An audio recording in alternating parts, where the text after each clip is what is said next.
Hello नमस्कार good morning जय हिंद प्यारे साथियों। आप सभी लोगों का स्वागत है आज के अपने करंट अफेयर की क्लास में। मैं आलोक आप सभी लोगों का एग्जाम स्फेयर में बहुत बहुत स्वागत करता हूं। और शुरू करेंगे आज की अपनी क्लास को कल के रिवीजन के साथ। और एक दो दिन आपकी क्लास नहीं हुई थी उसके लिए भाई क्षमा प्रार्थी हैं। और आज वाली क्लास में बाकी जो आपके करंट अफेयर रह गए थे उनको भी मैंने कवर कर लिया है, तो क्लास थोड़ी सी अगर लंबी हो जाए तो कंप्लीट कर लीजिएगा। बढ़ेंगे अपने सबसे पहले रिवीजन की तरफ। और रिवीजन क्या था हमारा, हमने क्या पढ़ा था पिछली क्लासेस में उनको हम देखेंगे। तो जो अमरावती है उसके लिए वर्ल्ड बैंक और एशियन डेवलपमेंट बैंक ने क्या किया है, 1.6 अरब डॉलर का सहायता दिया है। किस चीज के लिए? उसके विकास के लिए। तो ये आपसे पूछा जा सकता है।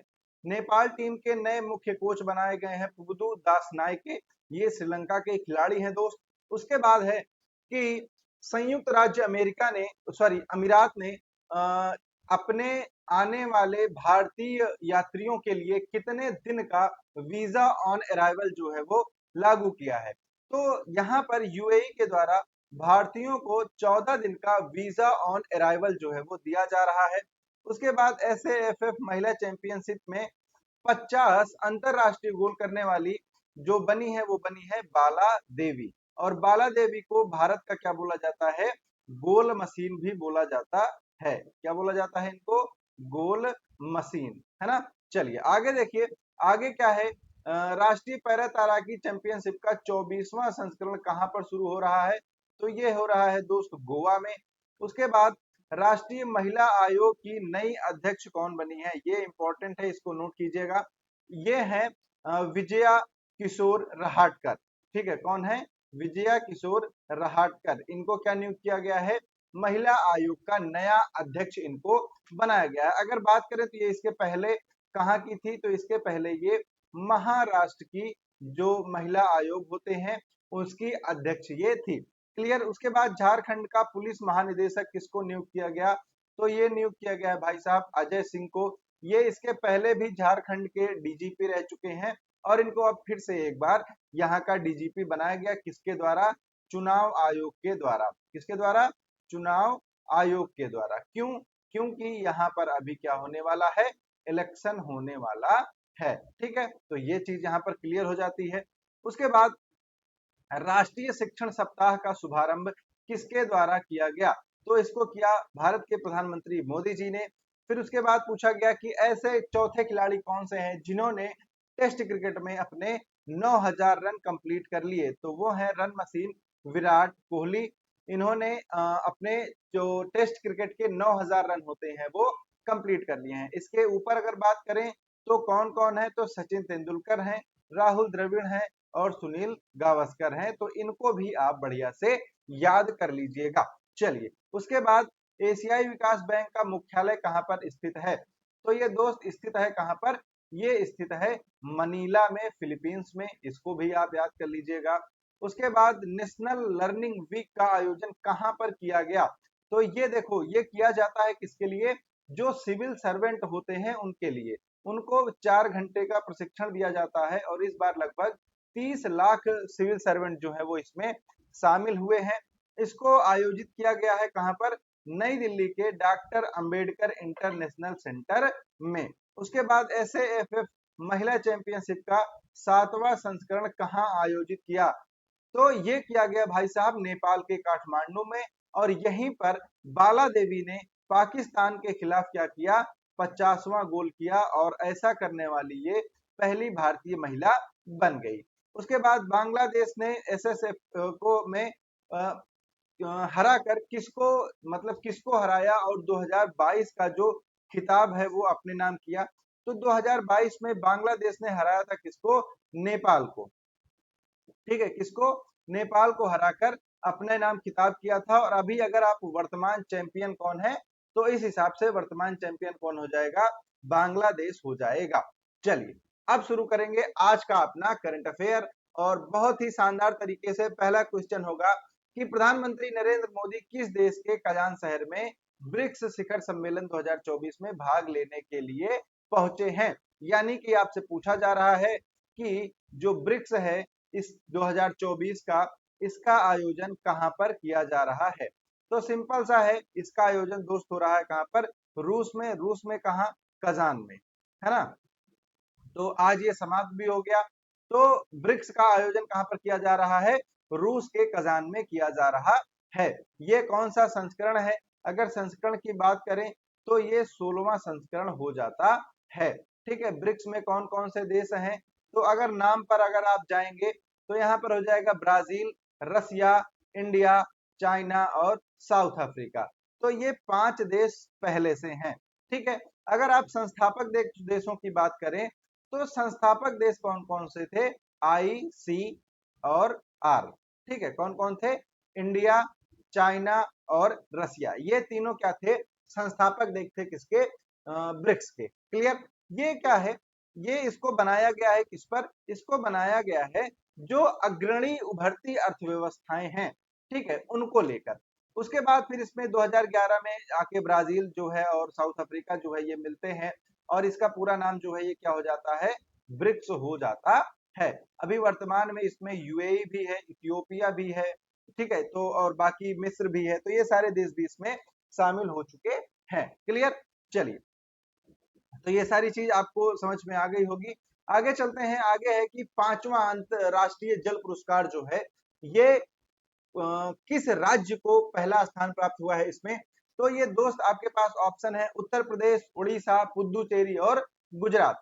तो भाई साहब, अगर आप 5वें राष्ट्रीय जल पुरस्कार की बात करेंगे, 2024 वाले की बात करेंगे, तो इसमें जो उड़ीसा है इसको पहला स्थान प्रदान किया गया है। फर्स्ट नंबर पर कौन है? उड़ीसा है। सेकंड नंबर की अगर आप बात करें तो कौन है? उत्तर प्रदेश है। उत्तर प्रदेश किस नंबर पर है?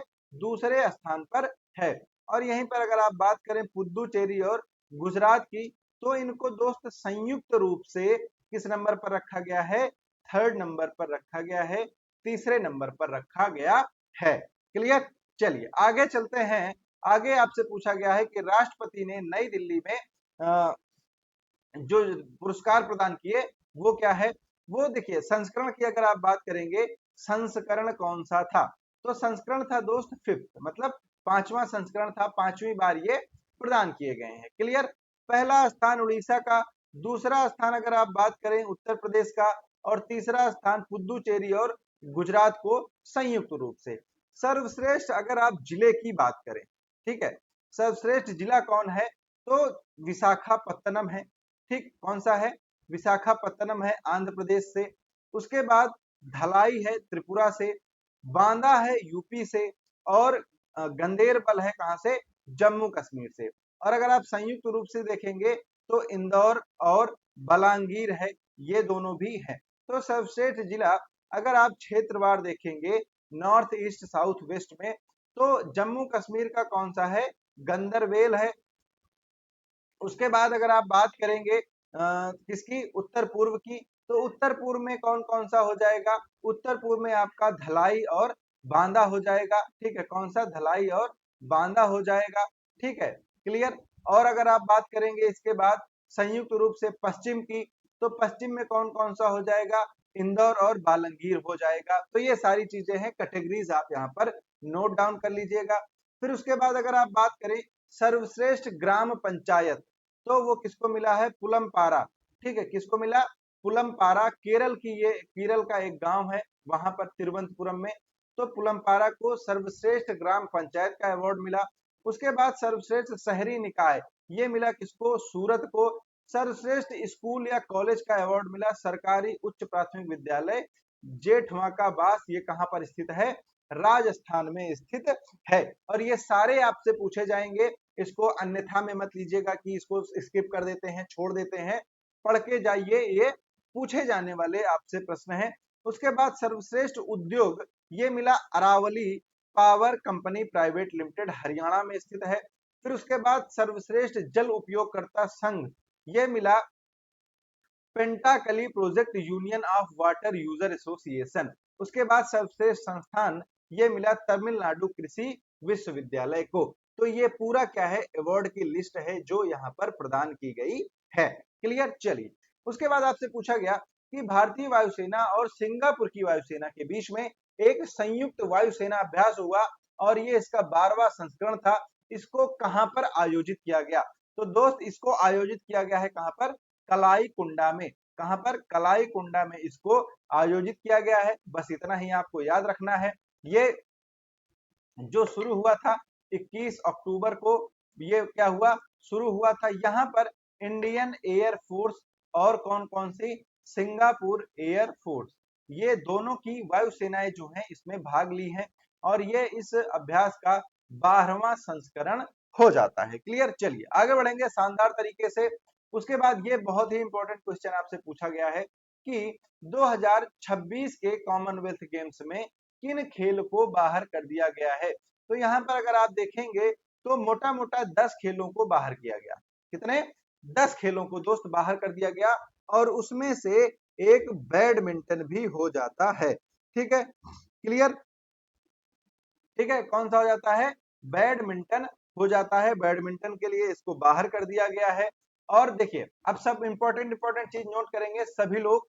अगर देखिए बात करें कॉमनवेल्थ गेम्स की, तो कॉमनवेल्थ गेम्स जो 2026 में होने वाले हैं, ये कहां पर होंगे?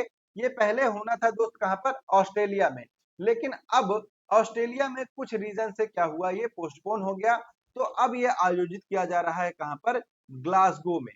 ठीक है, कहां पर? ग्लासगो में ये आयोजित किया जाएगा, जिसमें से कुछ गेम्स को हटा दिया गया है और बोला गया है कि बजट की वजह से इनको हटाया गया है, पैसे नहीं है इसके लिए। तो ये कौन कौन से हैं? तो पहला है बैडमिंटन, फिर है शूटिंग, फिर है क्रिकेट, फिर हॉकी, स्क्वाश, टेबल टेनिस, कुश्ती, ट्रायथलन और आर्चरी। इन 10 गेमों को मोटा मोटा जो है ये बाहर कर दिया गया। अब इसमें रीजन क्या बताया गया? कि हमारे पास बजट नहीं है। क्लियर? ये जो गेम्स हैं ये 23 जुलाई से 2 अगस्त तक ग्लासगो में आयोजित किए जाएंगे। इसमें अब सिर्फ 10 इवेंट ही होंगे। कौन कौन से होंगे? एथलीट्स होगा, स्विमिंग होगा, आर्टिस्टिक्स जिम्नास्टिक होगा, ट्रैक साइकिलिंग होगा, नेटबॉल होगा, weight lifting, boxing, judo, bowls और बास्केटबॉल। ये सारे यहाँ पर दोस्त शामिल किए गए हैं और 9 गेम जो है, 9-10 गेम जो है उनको मोटा मोटा बाहर कर दिया गया है। अगर आप इसकी हिस्ट्री की बात करें तो लास्ट टाइम ये कब हुआ था? 2022 में हुआ था और हर 4 साल पर ये आयोजित किया जाता है। ठीक? तो जब ये 2022 में आयोजित किया गया था तो इसमें कितने गेम थे? 19 गेम थे। अभी क्या हो जाएगा? अब जब 2026 का आयोजन किया जाएगा तो इसमें टोटल कितने गेम बचेंगे? 10 ही गेम बचेंगे। क्लियर? अब यहाँ पर अगर आप आओ देखें तो 2022 में भारत ने अपना 12 मेडल जीते थे और अगर आप भारत का सर्वश्रेष्ठ प्रदर्शन देखें तो वो कहां पर हुआ था? जब दिल्ली में कॉमनवेल्थ गेम्स का आयोजन किया गया था। कब? 2010 में, है ना? क्लियर? चलिए इसके बाद क्या है कि इनका आयोजन हर 4 साल में होता है। पहला कब हुआ था? तो पहला देख लेंगे 1930 को हैमिल्टन शहर ओंटेरियो में हुआ था। और भारत कब से इसमें पार्टिसिपेट कर रहा है?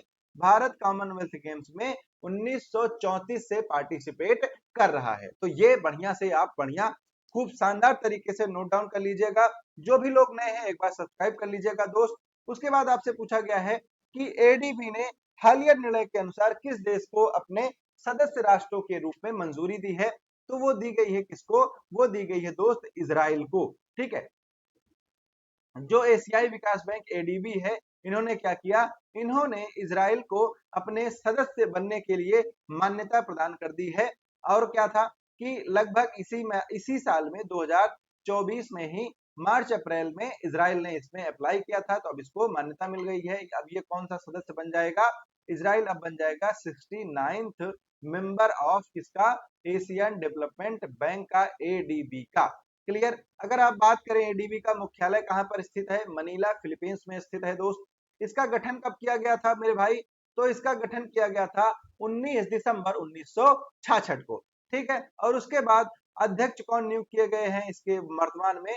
तो वो है मतासुगु असाकावा। ये कहाँ के हैं? ये जापान के हो जाते हैं। अगर आप बात करें इसकी अध्यक्षता की तो ये एक चक्रीय क्रम में चलता रहता है। जैसे अभी क्या है? जापान के पास है, फिर उसके बाद इंडिया के पास आएगा, फिर चाइना के पास, फिर फिलीपींस के पास। ये क्या होता है? चलता रहता है। क्लियर? तो इसके लिए बहुत परेशान नहीं होना है। जब कभी आप पेपर देने जाएं तो इन सब चीजों को एक बार करंट में देख के जाइए। क्लियर? चलिए आगे चलते हैं। आगे आपसे पूछा गया कि विशाखापट्टनम के शिप बिल्डिंग सेंटर ने हाल ही में किस श्रेणी की चौथी पनडुब्बी लॉन्च कर दी। तो ये क्या है, ये बहुत ही प्राइवेट तरीके से, गोपनीय तरीके से लॉन्च किया गया यहाँ पर। और इसके पहले भी जो इसका एक और लॉन्च किया गया था वो भी बहुत ही प्राइवेट था। तो दोस्त यहाँ पर आपके पास है कलावरी श्रेणी, अरिहंत श्रेणी, सिंधुगेज, खंडेरी। तो दोस्त ये क्या है, अरिहंत श्रेणी है। ठीक है, अरिहंत श्रेणी की S4, इसको S4 जो पनडुब्बी है इसको लॉन्च कर दिया गया बहुत ही शानदार तरीके से। अगर आप बात करें यहाँ पर तो इसमें ना K4 मिसाइल लगाई गई हैं। कौन सी? K4 मिसाइल्स लगाई गई हैं जो क्या कर सकती हैं, एक साथ ये पनडुब्बी 8 K4 मिसाइल्स को फायर कर सकती है। ठीक है, कितनी? 8 K4 मिसाइल्स को एक साथ फायर कर सकती है। उसके बाद अगर आप यहाँ पर देखें इसकी कुछ खासियत के बारे में, तो वर्टिकल लॉन्च सिस्टम है इसमें, मतलब आप सीधे मार सकते हैं, ऐसा नहीं है कि पानी में हॉरिजॉन्टली ये वार करेगा। तो लॉन्च ट्यूब यहाँ पर ऊपर रखा गया है। ये इसका क्या है, रिएक्टर कंपार्टमेंट है जहां पर ये क्या होगा, ईंधन इसको प्राप्त होगा। पीछे क्या होता है, प्रोपेलर होता है, टारपीडो ट्यूब आगे लगी हुई है। ये सारी चीजें हैं, इसकी खूबियां हैं। ठीक है, तो इसको कहां पर लॉन्च किया गया? विशाखापत्तनम का जो शिप बिल्डिंग सेंटर है उसने चौथी श्रेणी की S4 को लॉन्च किया है। तो ये विशाखापत्तनम से लॉन्च किया गया। S4 जो है, ये जो इसमें K4 मिसाइल लगी है इसकी रेंज कितनी हो जाएगी? 3500 किलोमीटर इसकी रेंज होती है। ठीक, अरिहंत श्रेणी की टोटल कितनी पनडुब्बियां बनाई जा रही हैं दोस्त? 6। किसकी सहायता से? तो रूस की सहायता से हम इसको बना रहे हैं। क्लियर? आगे बढ़ जाएं। आगे अगर देखेंगे तो इसका जो तीसरी पनडुब्बी थी इसकी, ये चौथी है, तो तीसरी जो थी उसको जनवरी 2022 में लॉन्च किया गया था। उसके बाद अगर आप बात करें कि पहली कौन सी थी, तो पहली की अगर आप बात करें तो उसका नाम ही था INS अरिहंत। ठीक है, क्या नाम था इसका दोस्त? अरिहंत नाम था। और इसका जलावतरण कब किया गया था? 26 जुलाई 2009 को किया गया था। और जब भारत ने इसको लॉन्च किया तब भारत ऐसा करने वाला छठवां देश बन गया जिसके पास परमाणु ऊर्जा से संचालित पनडुब्बियां हैं। उसके बाद अरिहंत श्रेणी की जो दूसरी पनडुब्बी थी उसका नाम था INS अरिघाट, और इसका नाम रखा गया था S3, और इसको लॉन्च किया गया था दोस्त 2017 में। और तीसरी पनडुब्बी जो है जिसका नाम है INS अरिदमन, और इसको लॉन्च किया गया था 23 नवंबर 2021 में। तो ये सारी चीजें हो जाती हैं यहाँ पर इन पनडुब्बियों के बारे में। इनका नाम आप शानदार तरीके से याद रख लीजिएगा। फिर आपसे पूछा गया है कि हाल ही में किस देश को WHO के द्वारा मलेरिया मुक्त घोषित कर दिया गया? तो ये घोषित किया गया है दोस्त किसको? मिस्र को घोषित किया गया है। ठीक है, उसके बाद अगर आप देखें, अगर इसके बारे में थोड़ी चीज जानेंगे तो देखिए ये क्या हुआ कि मिस्र को घोषित किया गया क्या? मलेरिया मुक्त, जो कि क्या करता है, ये अभी आप बात करेंगे तो 2024 में दूसरा देश बन गया है जिसको मलेरिया मुक्त घोषित किया गया। पहला देश अगर बात करें कौन सा था, तो पहला देश था काबो वर्डे। ठीक है, कौन सा था? काबो वर्डे था। इसको 2024 में पहली बार क्या किया गया था? मलेरिया मुक्त घोषित किया गया था। उसके बाद अगर आप बात करें तो 2010 में मोरक्को, और 2007 में UAE के बाद अफ्रीका देश का ये पांचवा है, और सॉरी, अफ्रीका का ये पांचवा है मोरक्को के बाद, और UAE के बाद ये भूमध्य सागरीय क्षेत्र का तीसरा देश है। ठीक, तो बहुत ही शानदार तरीके से याद रखना। 2024 का दूसरा है। ठीक, साउथ अफ्रीकन कंट्रीज की बात करें तो ये क्या हो जाएगा? पांचवा हो जाएगा। और अगर आप भूमध्य सागर की बात करें, भूमध्य सागरीय देशों की, तो ये तीसरा हो जाएगा। ठीक है, तो क्वेश्चन आपसे घुमा के पूछा जा सकता है। क्लियर? और अगर आप बात करें टोटल कितने देश हैं, तो टोटल भाई साहब हो जाएंगे आपके 44 देश, जिनको मलेरिया मुक्त घोषित कर दिया गया है। किसके द्वारा? WHO के द्वारा। तो अब WHO के बारे में देखेंगे तो 7 अप्रैल 1948 को इसकी क्या हुई थी? स्थापना हुई थी। इसका मुख्यालय कहां पर है? जेनेवा, स्विट्जरलैंड में इसका मुख्यालय स्थित है। अगर आप बात करें इसके भारतीय शाखा की, तो WHO की भारतीय शाखा का जो मुख्यालय है वो कहां पर है दोस्त? वो है न्यू दिल्ली में। और अगर आप बात करें इसके सदस्य राष्ट्र किसमें हैं, तो इसके 194 सदस्य देश हो जाते हैं। क्लियर? उसके बाद 2024 महिला टी20 का विश्व कप किसने जीता है? तो ये जीता है दोस्त न्यूजीलैंड ने। न्यूजीलैंड की टीम ने क्या किया है? न्यूजीलैंड की टीम ने दुबई में हो रहे इस मैच को जीत लिया है। और अगर आप बात करें प्लेयर ऑफ द मैच और प्लेयर ऑफ द टूर्नामेंट जो होता है वो कौन मिला है? अमेलिया केर को दिया गया है। क्लियर? हराया किसको है? तो हराया है साउथ अफ्रीका को। तो विनर और रनर अप, ठीक है, विनर और रनर अप आप याद रखेंगे। विनर कौन है? न्यूजीलैंड है। क्लियर? कौन है? न्यूजीलैंड है। रनर अप कौन है? साउथ अफ्रीका है। प्लेयर ऑफ द मैच और प्लेयर ऑफ द टूर्नामेंट दोनों किसको मिला? अमेलिया केर को मिला है। तो ये भी आप याद रखिएगा। ठीक, चलो उसके बाद क्या है कि विश्व आयोडीन अल्पता दिवस कब मनाया जाता है? तो ये मनाया जाता है दोस्त 21 अक्टूबर को। क्या मनाया जाता है? विश्व आयोडीन अल्पता दिवस। इसकी अगर आप थीम की बात करें तो जागरूकता और कार्रवाई के माध्यम से सार्वजनिक स्वास्थ्य को मजबूत करना। ये क्या है? 2024 की थीम है। इसको हम 21 अक्टूबर को मनाते हैं। अगर आप बात करेंगे तो आयोडीन जो है ये थायराइड हार्मोन थायरोक्सिन और ट्राई आयो आयोडोथायरीन के लिए एक आवश्यक घटक होता है। अगर आप सबको पता है कि आयोडीन की कमी से क्या हो जाता है? हमें घेंघा रोग हो जाता है। ये क्या होता है? जो थायराइड ग्लैंड होती है, थायराइड ग्रंथियां होती हैं गले में, उनमें ये सूजन आ जाती है और ये हमारा गला जो होता है वो काफी मोटा सा दिखने लगता है और इसी को हम क्या बोल देते हैं? घेंघा रोग बोल देते हैं। ठीक है? अगर अपर्याप्त आयोडीन आपके शरीर में है तो थायराइड जो होता है, थायराइड हार्मोन जो होता है, इसकी कमी हो जाती है और इसी को लोग बोलते हैं कि उनको थायराइड हो गया है। और अगर आप यहाँ पर देखेंगे तो ये क्या हो? थायराइड ग्लैंड्स हैं जो हमारे गले में होती हैं। ठीक है? और इन्हीं में जो थायराइड हार्मोन्स है वो निकलता है थायराइड ग्लैंड से। और जब आयोडीन की मात्रा शरीर में कम होती है तो यहाँ से थायराइड हार्मोन्स जो है वो उसका स्राव जो है, उसका जो निष्कर्षण है वो कम हो जाता है और इस वजह से फिर हमें क्या होते हैं? घेंघा रोग जैसे रोगों का सामना करना पड़ता है। सबसे ज्यादा प्रभाव आयोडीन की कमी का किसको होता है? गर्भवती महिलाओं को होता है। और उनके अगर भ्रूण में कोई बच्चा पल रहा है, उनके गर्भाशय में अगर कोई बच्चा है तो सबसे ज्यादा जो है उसको दिक्कत होती है। उसमें क्या होता है? उसमें उसको विकास मंदता यानी कि बच्चे के विकास में जो एक जो गति होनी चाहिए वो धीमी हो जाती है। गर्भपात की समस्या भी हो जाती है या फिर प्रसव के दौरान जो शिशु है उसकी मृत्यु भी हो सकती है। तो ये सारे क्या होते हैं? ये सारे हो जाते हैं आयोडीन की कमी से गर्भवती महिला में। और अगर आप बात करें कि बच्चे में क्या होगा तो जो आईक्यू लेवल होता है वो क्या होता है? कम हो जाता है बच्चे का, यानी कि मंद बुद्धि बालक जन्म ले सकता है अगर महिला के अंदर आयोडीन की कमी है तो। ठीक है, चलिए आगे बढ़ते हैं शानदार तरीके से कि पुलिस स्मृति दिवस कब मनाया गया। तो दोस्तों पुलिस स्मृति दिवस जो है वो 21 अक्टूबर को मनाया जाता है। किस लिए? क्योंकि चीन की सीमा पर क्या हुआ था? 10 पुलिसकर्मी शहीद हो गए थे सीमा की रक्षा करते हुए और इन्हीं की याद में हम पुलिस स्मृति दिवस जो है वो मनाते हैं। ये कब फैसला लिया गया था? 1960 में इसका डिसीजन लिया गया था कि पुलिस स्मृति दिवस जो है वो मनाया जाएगा।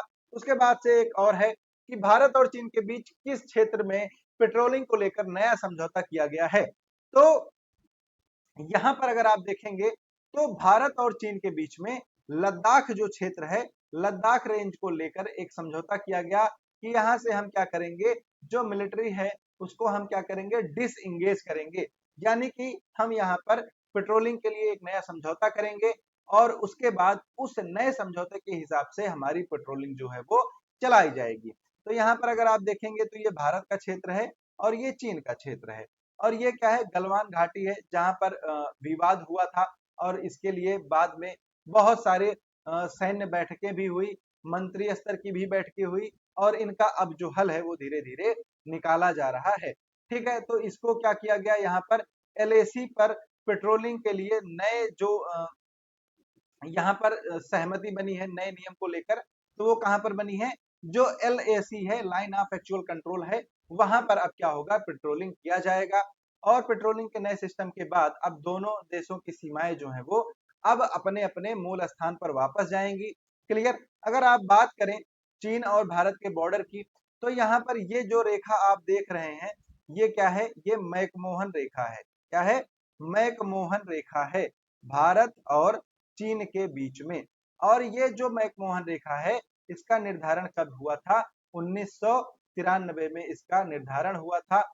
और सॉरी 1993 में चाइना ने क्या बोला था कि LAC को लेकर हम क्या करेंगे, अब पेट्रोलिंग करेंगे और LAC को ही हम क्या मानेंगे, आधिकारिक बॉर्डर मानेंगे भारत और चाइना के बीच में। लेकिन फिर क्या होता है, फिर गलवान घाटी जैसे कुछ कांड होते हैं और उसके बाद ये मामला काफी गंभीर हो जाता है। क्लियर। तो ये विवाद है, हमेशा से चला आ रहा है भारत और चीन के बीच में बॉर्डर को लेकर। अगर आप बात करें तो कुल लंबाई 4056 किलोमीटर है इसकी, ठीक है, किसकी, जो लाइन ऑफ एक्चुअल कंट्रोल होता है। ठीक है, चलिए तो अब आगे बढ़ेंगे।